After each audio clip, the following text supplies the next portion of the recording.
So we have another guest of People Over Politics. This time a little politics. Thanks for joining us, Delegate Vogel.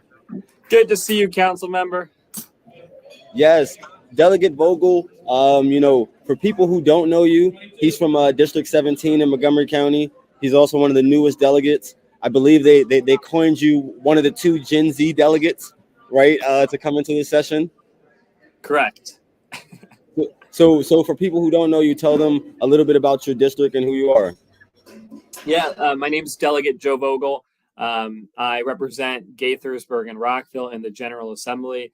Proud to have grown up in the community that I represent now. My family immigrated there from Uruguay when I was 3 years old. I've spent, my adult life working on these issues, working to, elect democratic leaders to advance the values that we believe in as Democrats, to fight for working families. And now I'm proud to be able to do that in the legislature. And I'm sure we'll have the opportunity to talk more about it. But we're taking on an ambitious agenda this session here in Annapolis, working on all sorts of issues. Some of our priorities include reducing the hate crimes that we're seeing in our communities, tackling the fentanyl epidemic that we're seeing across the state, recruiting more mental health professionals to go work in our public schools, and so much more. So I'm really excited to be here with you to get to talk about all that. And absolutely, Joe. I mean, you're one of the new faces. I'm sure you're going to be a superstar. You already are a superstar, right? So one of the things I wanted to ask you is, what are some of your priorities this session? What are you focusing in on? Yeah, thank you for that question. Look, I ran for office because I see this moment that we're living in right now as this once in a generation moment. The challenges that we're taking on right now, and we can name them, they're numerous, right? From the climate crisis to the mental health crisis that we're seeing, the epidemic of gun violence, and so many other issues facing our state, our country, and the issues facing Maryland families. Right. Yes. The lack of access to economic opportunity, an education system that is far too unequal and still leaving so many behind, a criminal justice system that is just broken. Right. So we have a lot of work to do, and the work needs to be done right now, because the decisions that are being made right now, or the decisions that are not being made right now, the advancements that we're making or the advancements that we're failing to make, this will have consequences that will far outlive me. And this is the moment that those have to be addressed. So at this once in a generation moment, I believe that we need a new generation of leaders to rise up and meet these challenges. So the issues that we're taking on are issues that Maryland families are facing every single day. We have a mental health crisis in our state right now. And every family in our state, every community has been touched by this. And we see that this is unique. This is an issue uniquely affecting our schools. Any schools across the state are seeing issues with rising rates of depression, anxiety with their students, a rise in the number of suicides and overdose deaths. And we just don't have the mental health. We don't have enough mental health professionals in our schools to be able to address the crisis that we're seeing. And that is an issue, that is an issue that also has to do with there's inequity in that, because we see, depending on where you are in the state, the shortage of mental health providers is greater in certain parts of the state, right? That in Prince George's County, in Western Maryland, right, we see a serious shortage of mental health professionals. And in my home county of Montgomery County, I'm glad you recognize that. The county is desperately trying, even in Montgomery County, right, all across the state. Yes. In Montgomery County, we've been struggling to recruit mental health professionals to work in our public schools for years. And the ratio of school social workers to students is outrageous. The ratio of school psychologists to students is outrageous, right? School social workers and school psychologists are being assigned to work in multiple schools at a time, meaning that if there is a crisis at one school, a school psychologist might have to drive over there, right, and be able to respond. It'll take them maybe an hour to respond, right? So we are not meeting the needs of our students right now. That's one issue. We're seeing a rise in hate crimes. That's why I appreciate. Yeah, I was gonna say that's why I appreciate. Counselors, not cops. I'm sure a lot of people are familiar with that. But continue. In hate crimes, that's the second issue that I was going to touch on. We're seeing a dangerous and heartbreaking rise in hate crimes across the state, targeting many marginalized communities that have historically been the victims of hate. In my home in Montgomery County, just in the last few weeks, we've seen incident after incident after incident of anti-Semitic hate crimes. A Jewish man walking to the supermarket the other day was beaten on the way to the supermarket. We're seeing crimes targeting Black Marylanders and LGBTQ Marylanders and Asian American Marylanders all across the state. And it's time we put an end to that. So I'm working with the Attorney General to turn what is currently a task force on hate crimes into a permanent commission and make sure that commission has the resources it needs to be able to carry out the work that it does. And also that commission works to produce a report to the legislature to say, hey, these are the steps that we need to take to address the rise in hate crimes in our state. And I'll touch on one last issue here. Yes, sir.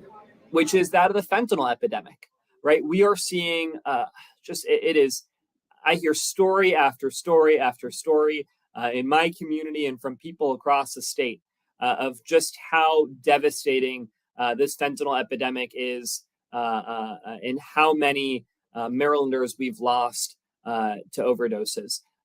So one of the bills that I'm taking on is going to help us get a clearer look at this problem by requiring hospitals. Right now in a hospital, if you are tested if you are suspected of an overdose and a doctor prescribes a toxicology screening to identify what drug is in your system, what you are overdosed on.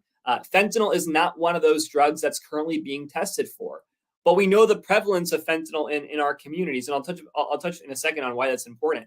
Only 5% of patients with suspected drug overdoses are tested for fentanyl.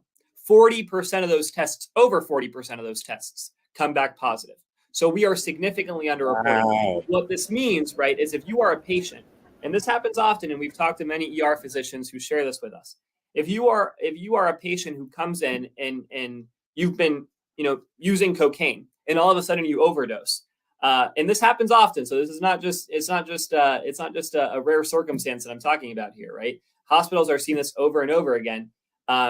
You might be sent back home thinking that it was a rare occasion of you overdosing on cocaine. What you might not know is that cocaine is actually laced with fentanyl, which we are seeing across the state. So by requiring these tests, we'll be able to empower patients with more information and saying, hey, you actually overdosed on fentanyl, right? Be careful with the drugs that you're using or who you're buying them from, right? Because they could be laced. And one last point on this, this could be life-saving. There's a story in California of a young patient who died because he went to the hospital. He wasn't tested for fentanyl. He went home after receiving a negative drug test and ended up passing away the next day. So it is a critical issue that we have to take on. We have to make sure that we're testing as we tackle this opioid epidemic, in particular this fentanyl epidemic. Wow. I mean, you brought up a lot of great things, like that they're lacing other drugs with fentanyl. So one of the things that I wanted to highlight is like Maryland, not only has a bad fentanyl problem, just like everywhere else, but, as well, an opioid epidemic, right? But Maryland is not. So Maryland, still subjected to that. We have problem areas all over Maryland, right? I know that with the legalization of cannabis, I think that would change to some degree the perception of which, like how, or to the degree of which we prescribe opioids. And so I think it would allow us to look at plant medicine more holistically, as opposed to just westernized opioids and pills. I know that the most recent study I've seen is that medical use of cannabis can decrease opioid usage by up to 30%. Mm-hmm. And so, like, I want to see more research, more studies done like that to see, like, how cannabis can help reduce the fentanyl and opioid use in the state. Yeah, and just 2 points on that.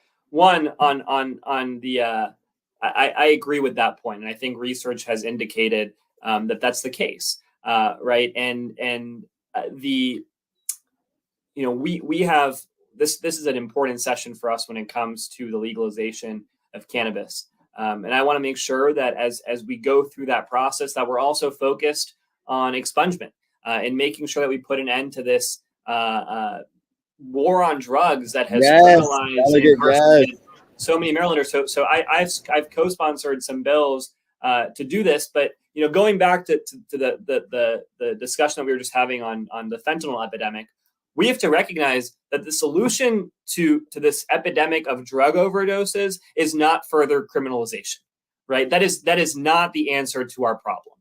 That's why I'm also focused on mental health. Why I'm focused on advancing and supporting programs that seek to support those who are struggling with addiction. And the bill that I'm advancing on fentanyl makes sure that as we require hospitals to test for fentanyl and empower patients and help us get a clearer sense of where the problem is and just how big this problem is, that we're staying true to the Good Samaritan law. Ensuring that patients are not going to be criminalized if they do test positive, right? And that's really important. And I'll just reiterate that point, that criminalization is not the answer to our drug problem. It never has been. That's why we have to go back and make sure that we're expunging those records. And as we move forward, that we come up with real solutions to this problem rather than just putting real solutions that involve treatment and rehabilitation, not criminalization. Yes, I'm glad you brought up, everything, but I'm also glad, more importantly, you brought up that, like, I brought up the harm reduction, right?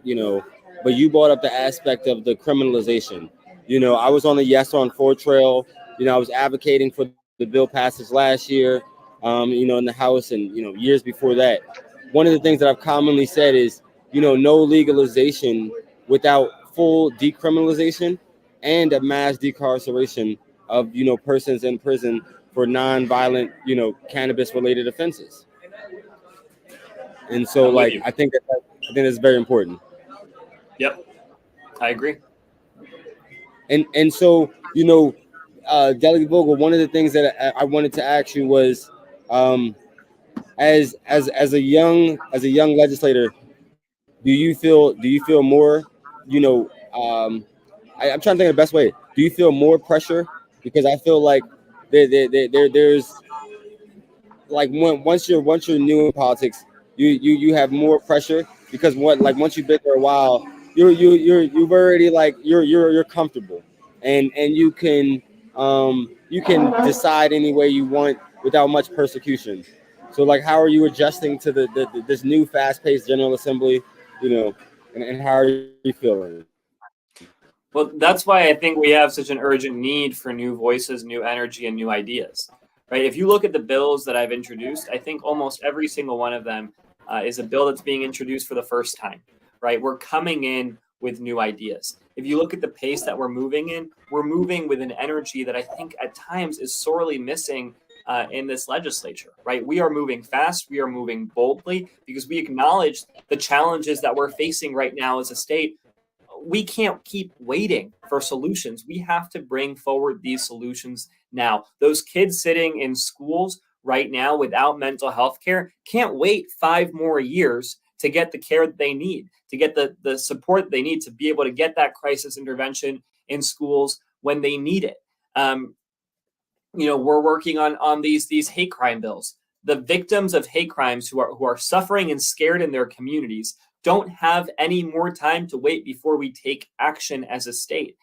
Those suffering those struggling with addiction, and those who've lost family members to the opioid epidemic, the fentanyl epidemic, like one of the clients that we're working with on this bill, who's one of the strong advocates working with us on this. They don't have more time to wait. We are losing way too many people to this. The gun violence epidemic, those students sitting in classrooms afraid, do not have more time, don't want us to keep waiting to push forward these bold solutions. So we hit the ground running, recognizing that these challenges need to be addressed now.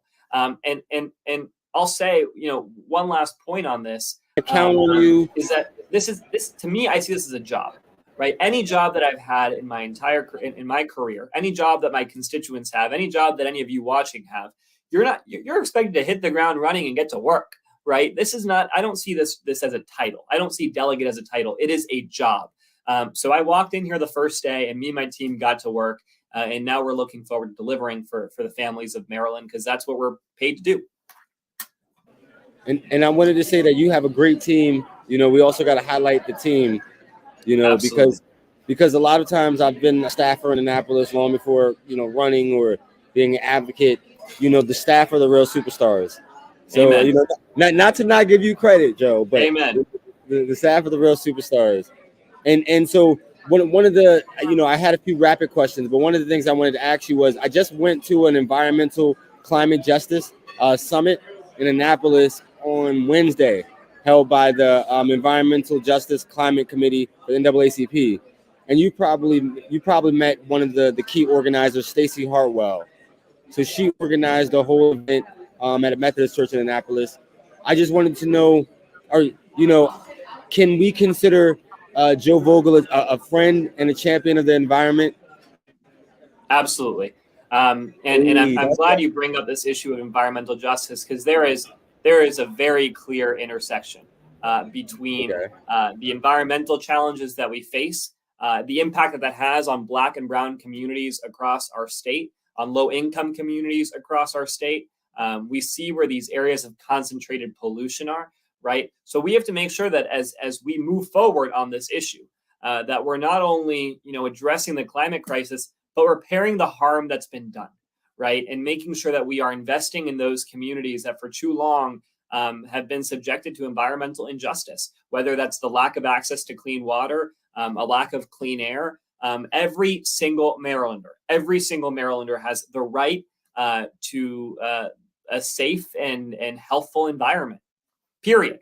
Right. So we have to make sure that we are continuing to move in that direction. And I'll add one more thing here, which is that I really think Maryland's making significant progress when it comes to electrification and decarbonization. And that's exciting, right? We are leading the country on this, and we have to continue leading the country on this and having every state follow behind us. Right. But I think that that's not enough.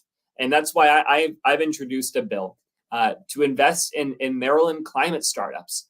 There are numerous startups in the state that are working on those issues of electrification and decarbonization and carbon capture, adaptation, right? All these issues to make it easier for us to address the climate crisis, to make it cheaper for us to address the climate crisis, and to help us address some of those adaptation concerns that are going to be so necessary moving forward. So we're trying to create a pot of money for these startups to help them grow here in Maryland, and not only create more jobs here in Maryland, but also make sure that we are advancing. We are the impact that we can make if we lead the way on climate innovation is an impact for the entire country and the entire world. So not only are we going to have everyone follow behind us when it comes to policy, we're going to help every other state and every other country electrify and decarbonize with our innovations. Yes, I appreciate it, Joe. I don't want to hold you. I know it's a busy day. I wanted to ask you a couple rapid questions and get you out of here. Let's do it. So the first question I wanted to ask you was, what was your first role in politics? Was it student government? Was it Model United Nations in high school? What was your first foray into politics? I volunteered for my state senator when I was in high school. And then, my first real big job, I worked on a few campaigns, but then I got to spend really the first significant portion of my career working for Senator Cory Booker before and during his presidential campaign. So that really was, for me, one of the most impactful experiences. Wow, got to work for Book. Yes, hey, I love Cory. Definitely a great guy. I've never met him yet, but I definitely will take a pic when I do. So my next question for you is favorite superhero and why? You can tell a lot about a person by their favorite superhero. I'd say Captain America. Okay. Hey, you might be one of the first people that said Captain America, but I get that. I can see that. And my very last question to you is what is your favorite pastime? I love sports. So whether it's playing soccer or tennis, I would say, either that. I also I'm a big friend guy. So I love spending time with friends when I'm not doing this work. So. Yes. Hey, so as we get it, Joe's a sports guy. Definitely challenge him to, a game of sports, but also know that, he's a person, right? So these are why we ask these questions, just so you can get to know people a little more interpersonally. So I appreciate it. Joe, tell people how they can stay connected with you and reach out to you. You can follow me on Twitter. It's Joe Vogel _ or on Instagram. It's Joe Vogel Maryland, and never hesitate to reach out. Right. I really do believe, and this is the reason that I ran in the first place. Right. Our government belongs to all of us. Our democracy belongs to all of us, but we all have to be engaged in that process, because when we're not engaged, when we're not part of the conversation, we're ignored, we're overlooked, and our democracy starts to crumble. So get engaged in this process, reach out, be part of this legislative process, help us get some of these bills across the finish line, and never hesitate to come visit. Hey, I couldn't have said it better. There goes your newest delegate from District 17, Delegate Joe Vogel. He's going to be fighting in Annapolis, and I'll be joining in on that fight, especially on the hate crimes that the NAACP were going to be directly invested and involved in. Great. Thank you, council member. Appreciate it. I'll see you soon, Joe. Appreciate you. So, another great elected official. Definitely so looking forward to, seeing what bills he passes out this year, what bills he supports, and just looking forward to seeing him grow in the General Assembly. As they've said, a lot of new faces, dozens of new faces in the General Assembly, but that's good. Change is good. Moving forward, see you